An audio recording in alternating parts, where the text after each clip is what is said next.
70세에 저 세상에서 날 데리려 오거든. 할 일이 아주 많아 못 간다고 전해라.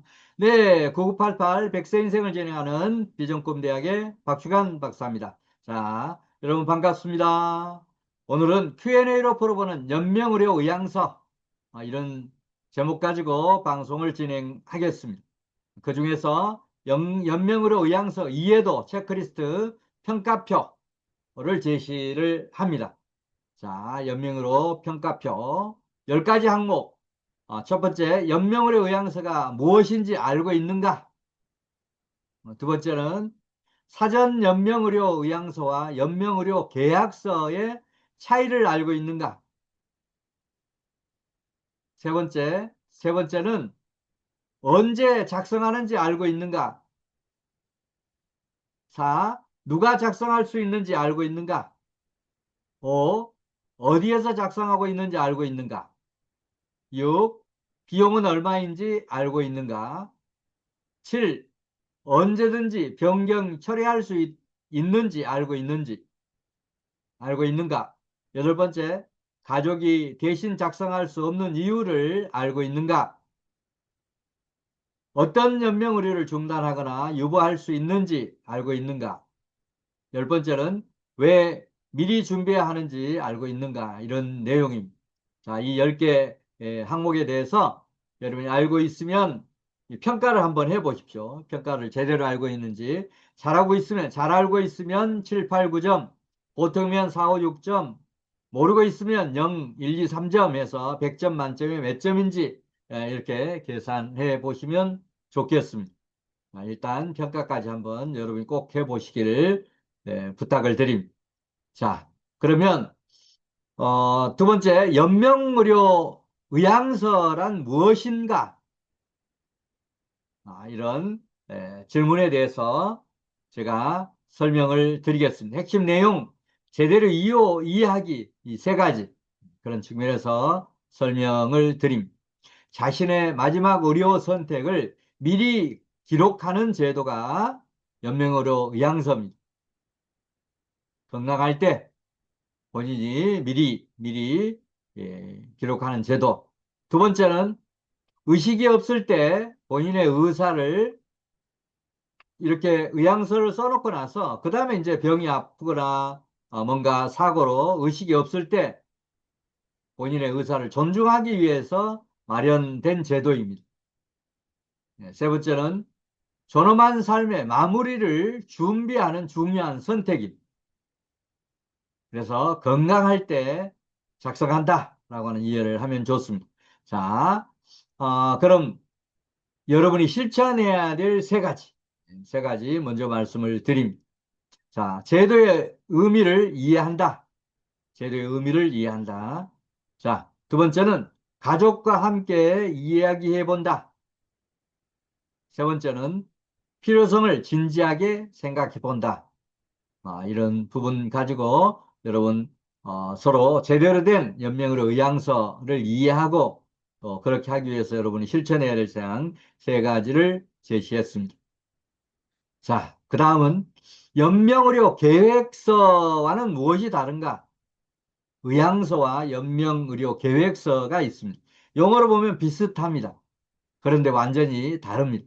자, 무엇이 다른지 정확하게 이해하기 세 가지.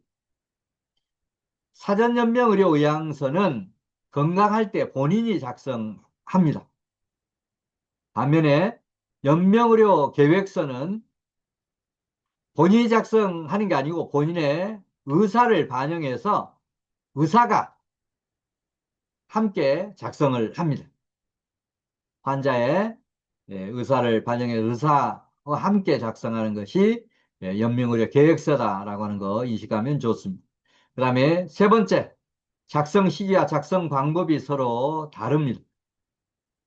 작성 시기.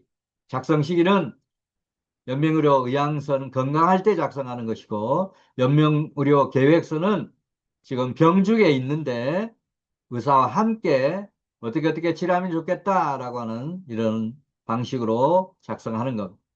그래서 작성 시기와 방법이 완전히 다릅니다. 자, 그 다음에 실천상 세 가지. 자, 두 제도의 차이를 이해한다. 두 번째는 자신의 상황에 맞는 제도를 확인한다. 자, 세 번째, 가족에게도 설명해 준다. 자, 이런 내용이 연명의료의향서와 연명의료계획서와의 차이점을 정확하게 이해하는 그런 내용들이. 자, 그러면 언제 작성하는 것이 좋은가? 연명의료의향서는 자, 언제 작성하니 좋은지를 알아보기 위한 핵심 내용, 제대로 이해하기 세 가지 관점에서 설명을 드립니다. 자, 첫 번째, 건강할 때 충분히 생각하고 작성하는 것이 좋다. 미리미리 작성하는 그런 개념입니다. 자, 두 번째는, 두 번째는 무엇일까요? 갑작스러운 상황을 대비할 수 있다라고 하는 겁니다. 갑작스러운 상황. 의사 표현을 못하는 그런 상황도 있으니까 그런 부분을 반영하는 것이고 또 그런 과정에서 가족의 부담도 크게 줄일 수 있습니다.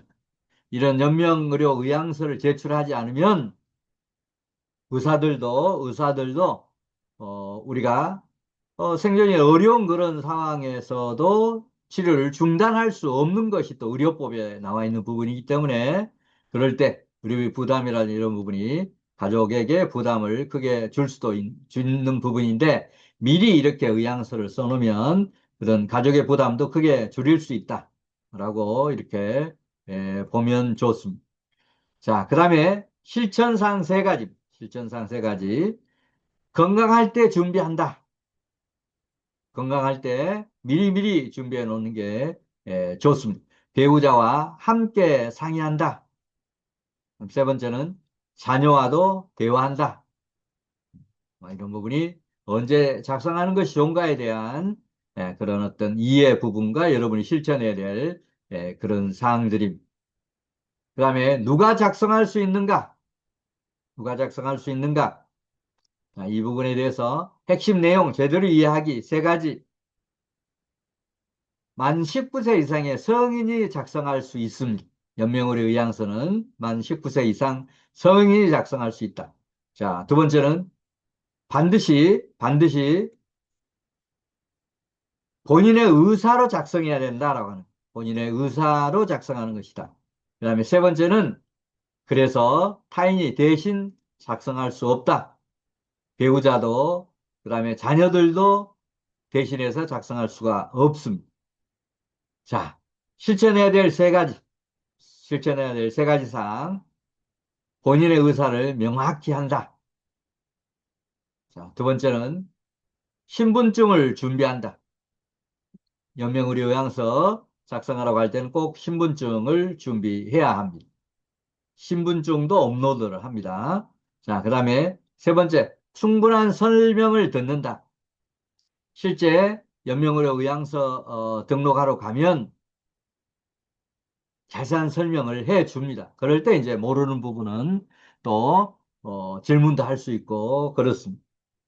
이게 이제 누가 작성할 수 있는가에 대한 이해할 부분, 또 실천해야 될 부분을 설명을 드렸습니다.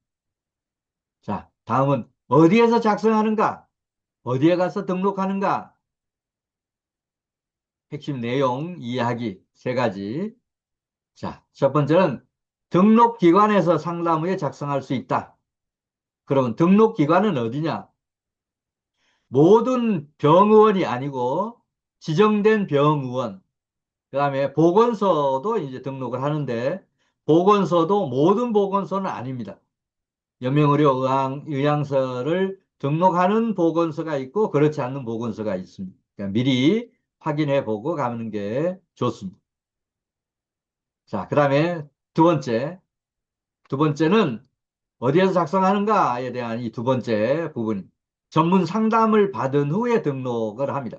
이 연명의료의향서 등록하러 가면 그 담당 직원 내지는 공무원이 있습니다. 전문 상담을 받은 후에 전부 이해한 다음에 등록하면 됩니다. 자, 그 다음 이제 세 번째는 국가 시스템에 안전하게 등록한다.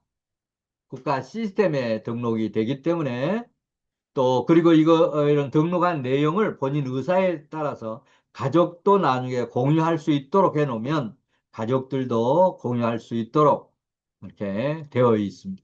자, 그 다음에 이제 어디서 작성하는 거와 관련된 실천사항 세 가지. 실천사항 세 가지. 예, 가까운 등록기관을 확인한다. 아까 말씀드렸듯이 병원 중에서 전부가 아니니까 또 보건소도 모든 보건소에서 하는 것이 아니니까 내 가까운 인근 보건소에 미리 확인해 보고 가는 게 좋다라고 하는 그런 얘기입니다. 그다음에 두 번째, 방문 예약 여부를 알아본다. 뭐 거의 예약하지 않고 이렇게 갑니다만 혹시 예약이 필요한지 미리 여쭤보면 좋습니다. 그다음에 세 번째는 필요한 서류를 준비한다. 서류는 특별한 게 없습니다. 신분증만 가져가면 그 문제는 없습니다.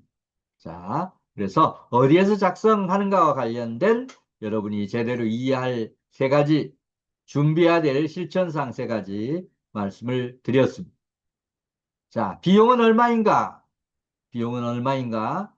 자, 이 부분과 관련된 여러분이 이해해야 될 세 가지. 작성은 무료입니다. 무료입니다. 자, 부담 없이 작성할 수가 있습니다. 자, 그 다음에 상담도 물론 무료입니다. 상담도 무료입니다. 그래서 경제적인 부담 전혀 없이 이용할 수 있습니다. 자, 실천사항 세 가지. 실천사항 세 가지. 비용 때문에 미루지 않는다. 비용이 무료이기 때문에 미룰 이유는 없습니다. 자, 그 다음에 가족에게도 알려준다. 연명의료 의향서를 등록하러 가면서 알려주는 것, 그것도 필요하겠습니다만, 다녀와서 이렇게 하고 왔다라고 하는 정도는 가족들에게도 알려주면 좋습니다. 그 다음에 세 번째, 상담을 적극 활용한다. 상담하는 동안에 정확하게 이해도 하고, 또 부족한 부분은 질문도 해서 제대로 이해한 다음에 연명의료 의향서를 작성하면 좋습니다.